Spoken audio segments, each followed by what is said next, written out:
Assalamualaikum warahmatullahi wabarakatuh. Perkenalkan, nama saya Dewianti Mandak, NIM 1921035, Prodi PGMB semester 6. Baik, di sini saya akan membuat video UTS dengan materi saya ambil yaitu dari materi teman atau adik kelas saya yang berjudul Ikhwan Muslimin lahir di Mesir dan masuk ke Indonesia. Nah, ini adalah salah satu saya dari kelompok 10 yang saya ambil materinya, sehingga saya akan nantinya menjelaskan apa sih ikhwan muslimin dan bagaimana maksudnya lahirnya ikhwan muslimin ke Indonesia. Nah, sebelum itu yang saya hormati Bapak dosen selaku mata kuliah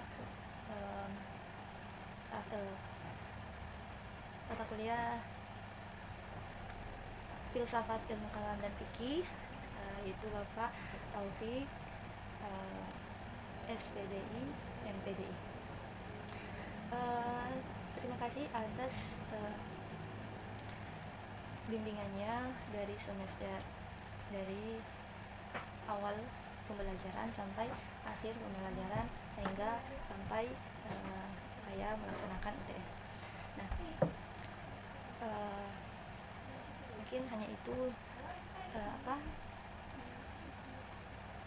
briefing dari video ini. Saya lanjut pada pembahasan materi yang saya bawakan. Nah,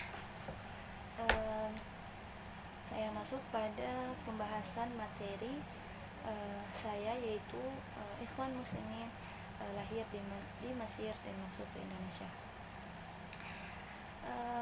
Ikhwan muslimin di sini yaitu ikhwan muslimin, ikhwan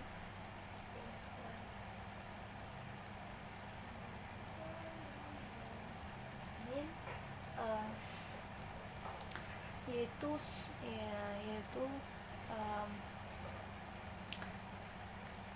yang lahirnya pada tahun 1900, lahir pada tahun 1928.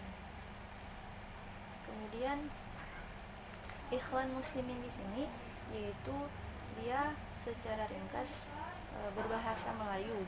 Nah, itu kenapa dia diberikan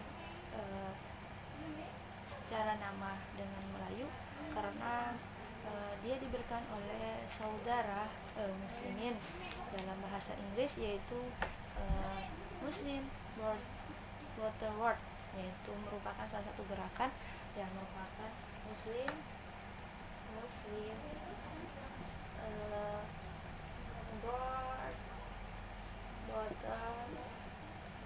Water Word, yaitu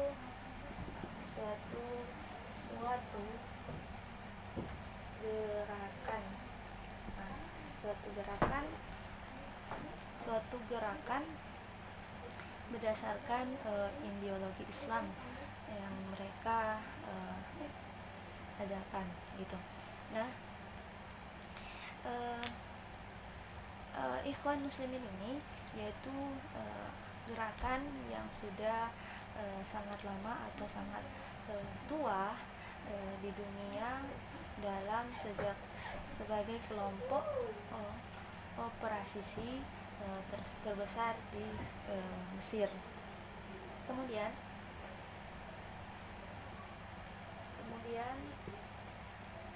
ikhwan muslimin ini lahir pada tanggal 1928. Saya tulis di sini, yaitu dia mempelopori dipelopori oleh Hasan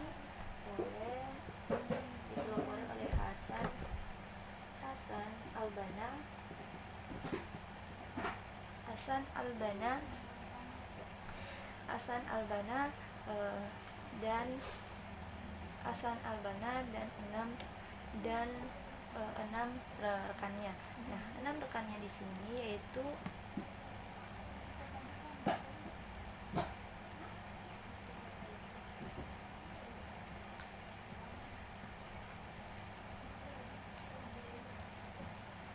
enam rekannya di sini tidak disebutkan bahwasanya siapa sih 6 rekan yang dipelopori oleh Hasan al-Banna tersebut.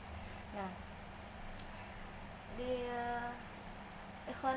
sejarah ikhwan muslimin di sini sejarahnya yaitu mereka memiliki berbagai kegiatan dalam bidang pendidikan. Nah, pertama dalam pendidikan ideologi.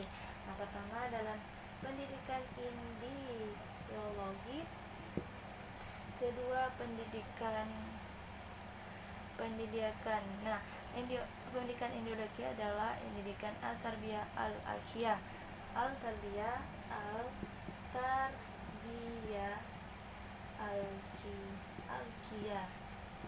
Nah, kedua adalah akhlak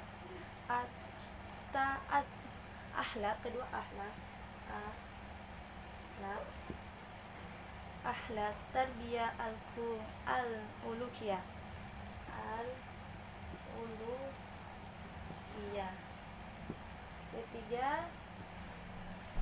Ketiga adalah pendidikan intelektual.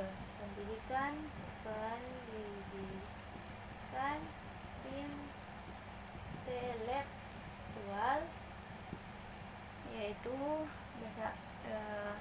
tarbiyah al-qiyah.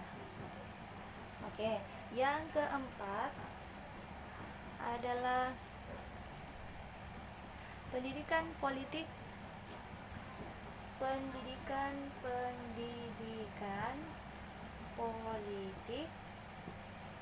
atau disebut dengan al-tarbiyah al-lisah.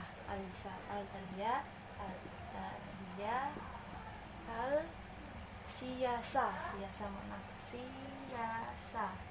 Oke. Ya Allah, sebatas. Kemudian pendidikan olahraga.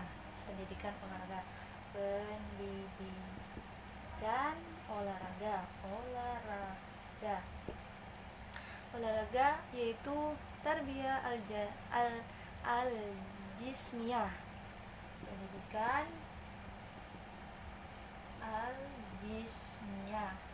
Nah, itu adalah salah satu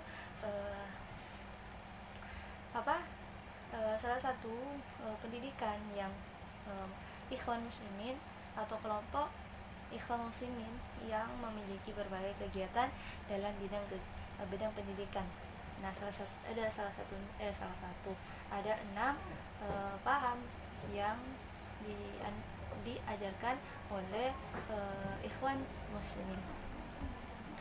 Nah, sejarah ikhwan muslimin di sini, ikhwan muslimin yaitu berarti ikhwan muslimin di sini yang berarti saudara muslim, didirikan di kota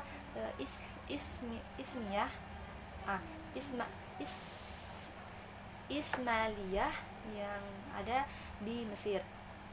Nah, pada tahun 1928 yang saya sudah jelaskan tadi sebelumnya. Nah, yang dipelopori oleh Hasan al-Banna, kemudian dengan nama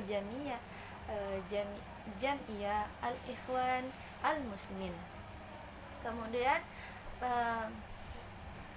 pada saat Hasan al-Banna dan 6 tokoh lainnya, ternyata bukan hanya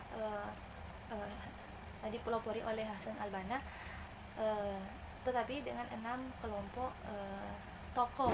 Ternyata itu yang 6 itu yang mempelopori itu adalah tokoh dari Hasan al-Banna, dari sejarah dari Ikhwan Muslimin. Nah, siapa sih tokoh yang menganut, atau bukan menganut sih, siapa ya si tokoh yang 6 tokoh yang mempelopori asal Hasan al-Banna ini? Nah, kita tulis, tapi sebelumnya dulu.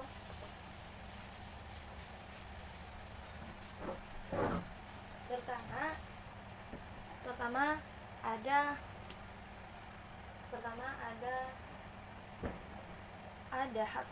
ada Hafiz Abdullah Hamid. Hafiz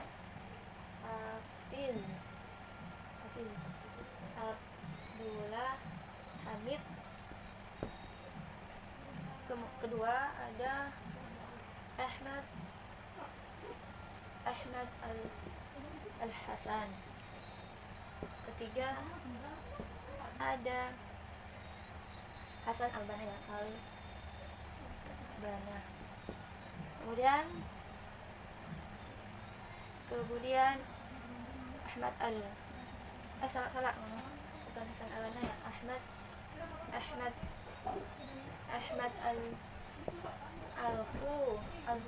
al-Qusairi. Nah, ketiga ada Abdurrahman Hasbullah. Keempat ada Ismail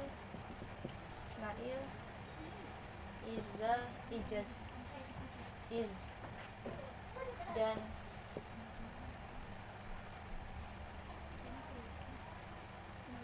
kelima ada Zaki Al-Maghribi.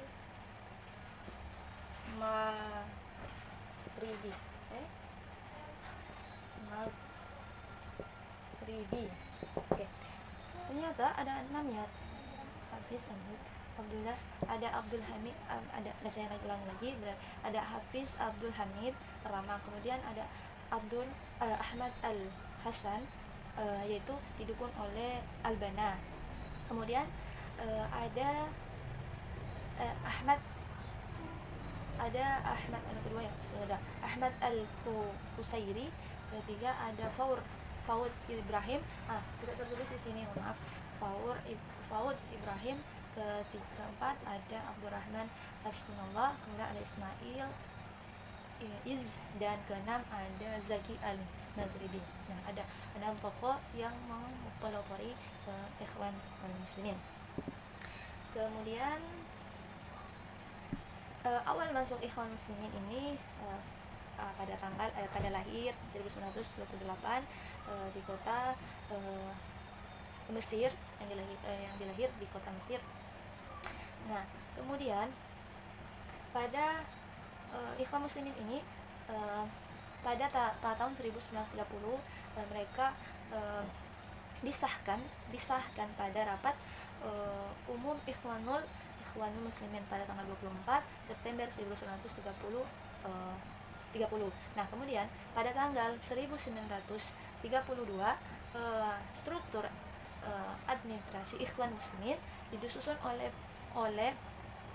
pada tahun 1932. Nah, pada Ikhwan Muslimin disitulah mereka membuka cabang di Seuz dan Abu Sofir dan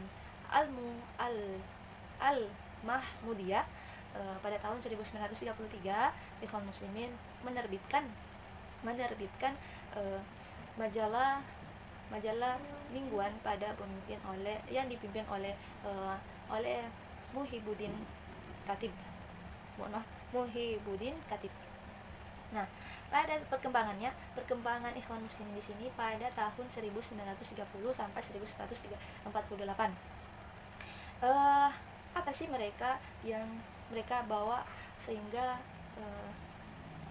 Ikhwan Muslimin ini berkembang sampai sekarang. Nah, Ikhwan Muslimin di sini mereka adalah merujukan yaitu Ikhwan Muslimin adalah saudara muslimin yang didefinisikan atau dirujukan ada para wanita ingin bergabung ke Ikhwanul Muslimin.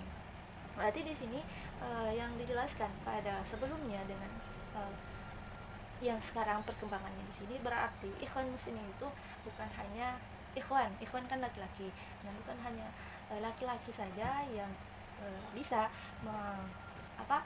bisa mempelajari materi Ikhwan Muslim ini, tetapi di sini dijelaskan dalam perkembangannya ternyata Ikhwan Muslim ini adalah saudara muslim, yaitu saudara muslim itu artinya adalah saudara muslim. Berarti saudara saya sendiri juga bisa mempelajari pelajari materi Ikhwan Muslimin karena saya adalah saudara muslim. Tapi bukan saya sendiri, tapi kita semua perempuan muslimin yang bisa mempelajari Ikhwan Muslimin. Bukan hanya ikhwan saja, tetapi saudara perempuan juga bisa mempelajari materi ini. Oke, kita lanjut pada gerakannya. Pada tahun 1941 Ikhwan Muslimin ini sudah digerakkan tapi Ikhwan Muslimin ini digerakkan pada masih beranggota, yaitu 100 orang anggota. Kemudian hasil seleksi pada tahun 1941 itu dari Hasan al-Banna pada tahun 1948. Kemudian Ikhwan Muslimin ini turut serta dalam perang lawan Israel di Palestina, insyaallah. Nah, saat organisasi sedang terlaksanakan atau sedang berkembang berpusat, Ikhwan Muslimin ini justru dibekukan oleh Muhammad Fahmi Nakrashi. Nah, yang perdana menteri di Mesir pada tahun 1948. Kemudian apa sih berita yang diculipkan oleh Naksarihi di media mereka menculitkan media massa. Kemudian tak lama setelah membentuk Ikhwan Muslimin, mereka membuat semua kelompok agar curiga pada gerakan Ikhwan Muslimin. Berarti pada tahun berita yang diculipkan di media, mereka menganggap gerakan Ikhwan Muslimin ini dicurigakan bahwasanya gerakan ini atau gerakan yang lama telah dibentuk atau dibekuan begitu. Kemudian pada tahun 1950 sampai 1970 Hasan al-Banna meninggal dunia karena dibunuh pada tanggal 12 Februari 1949. Kemudian pada tahun 1950 mereka pemerintahan Mesir merehabilitasi organisasi Ikhwan Muslimin. Kemudian pada saat itu parlemen Mesir dipimpin oleh Mustafa al-Muhas Pasha. Kemudian parlemen Mesir ini dianggap bahwa pembukuan Ikhwan Muslimin tak sah dan inkonstitusional. Kemudian Ikhwan Muslimin di sini pada tahun 1950 dipimpin oleh Hasan al-Budhabi.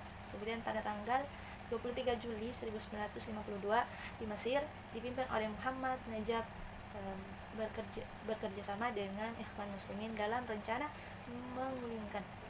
menggulingkan kekuasaan monarki Raja Farouk pada revisi Juli. Kemudian tetapi Ikhwan Muslimin menolak rencana yang direncanakan untuk bertujuan reformasi Juli adalah untuk membentuk Republik Mesir yang dikuasai oleh Mesir sepenuhnya. Nah, itu pada tahun 1950 sampai 1970. Pada tahun 1970 ini sekarang mereka mulai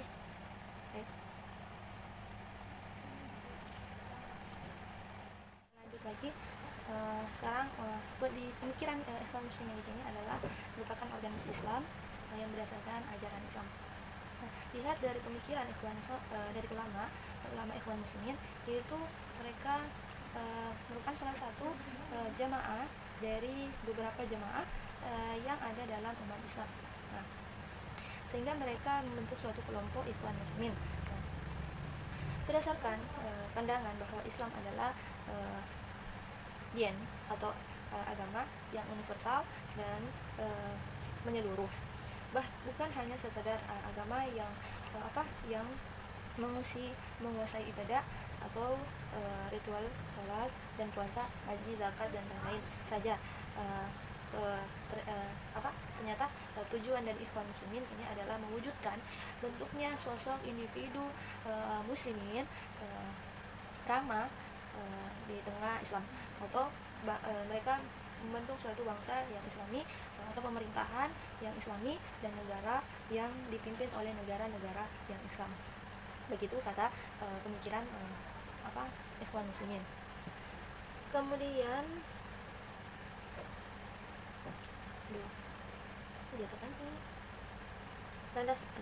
landasan dari Ikhwan Muslimin.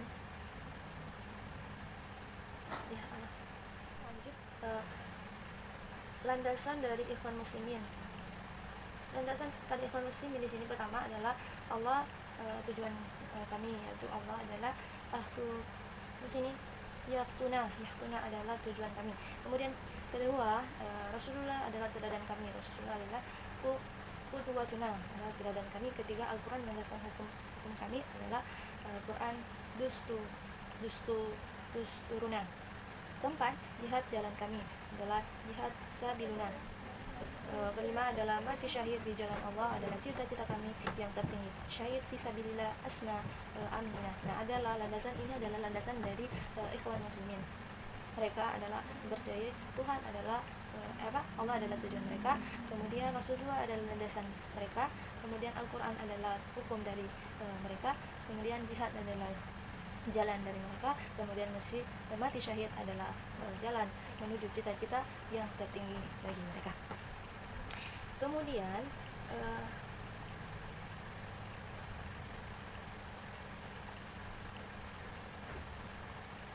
walaupun Ikhwan Muslimin itu sangat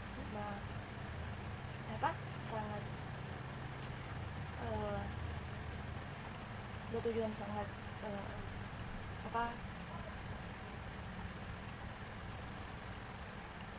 sangat tetap mereka memiliki perkembangan dari ideologi dan mereka tidak bisa meninggalkannya sebagai organisasi yang akurat dalam dalam Ikhwan Muslimin, tetapi mereka juga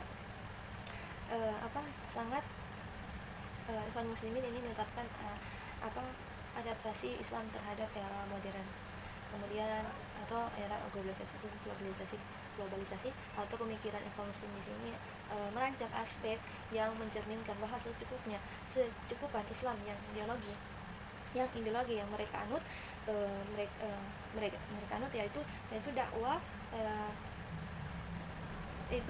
salafiyah atau dakwah salaf. Kemudian tahiyah sunnah adalah jalan sunnah. Hakikat salafiyah adalah hakikat salafi, dan hafiyah Syiah lembaga politik, jamiah, media dan kelompok olahraga, dan Rabitul ilmiah Stahkafiyah, ikatan ilmiah berwawasan. Penjelasan di sini adalah saya pernah belajar bahwasanya Ikhwan Muslimin ini dia bukan hanya belajar tentang bagaimana sih lahirnya Ikhwan Muslimin itu, dan apa sih perkembangan Ikhwan Muslimin, dan bagaimana sih isi dari Ikhwan Muslimin tersebut. Nah, mereka bukan hanya sekedar kelompok Ikhwan Muslimin atau kelompok laki-laki yang mengajak umat muslim untuk belajar Ikhwan Muslimin, tetapi yang saya dapat kemarin mengenai Ikhwan Muslimin di sini, yaitu Ikhwan Muslimin ini adalah para kelompok yang mengajak berdakwah kepada umat muslim untuk menjalankan ajaran yang mereka ajarkan begitu. Tetapi di sini juga ada beberapa aliran yang mereka yang di dalam Ikhwan Muslimin ini yang diterapkan bukan hanya Ikhwan Muslimin, tetapi ada banyak aliran yang tetapkan. Nah, salah satunya adalah ajaran Salafiyah. Mungkin saya tidak baca apa sih aliran Salafiyah itu. Adalah aliran yang saya baca sedikit. Aliran Salafiyah itu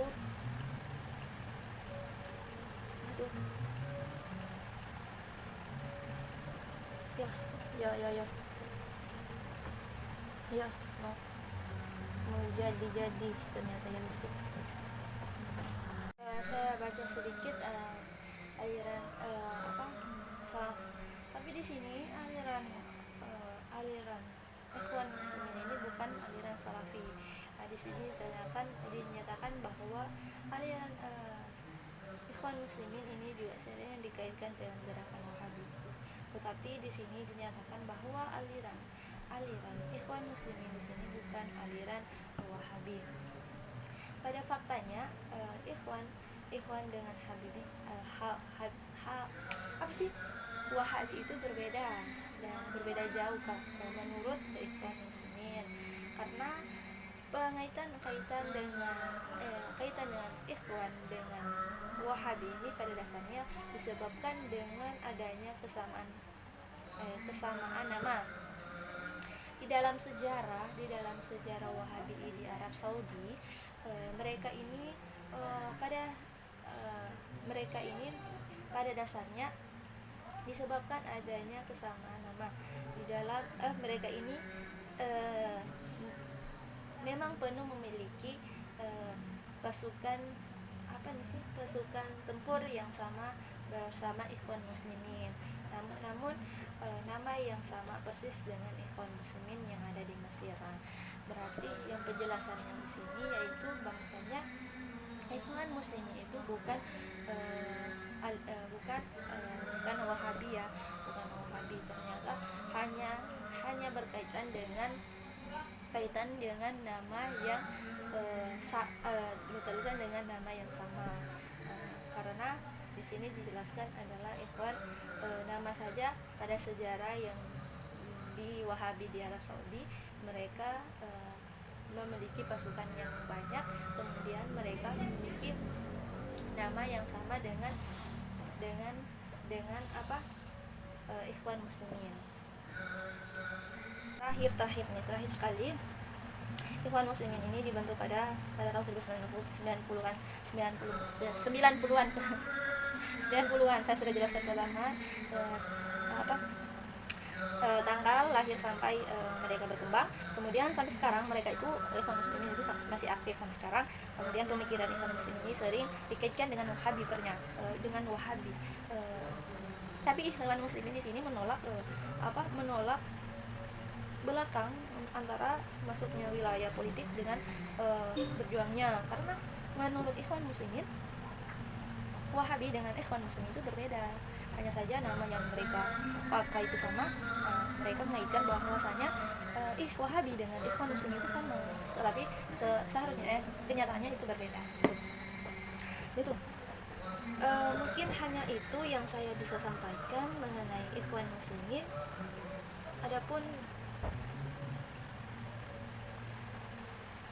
Adapun kesalahan atau yang kurang berkenan dengan video saya mohon maaf. Akhir kalam, wassalamualaikum warahmatullahi wabarakatuh.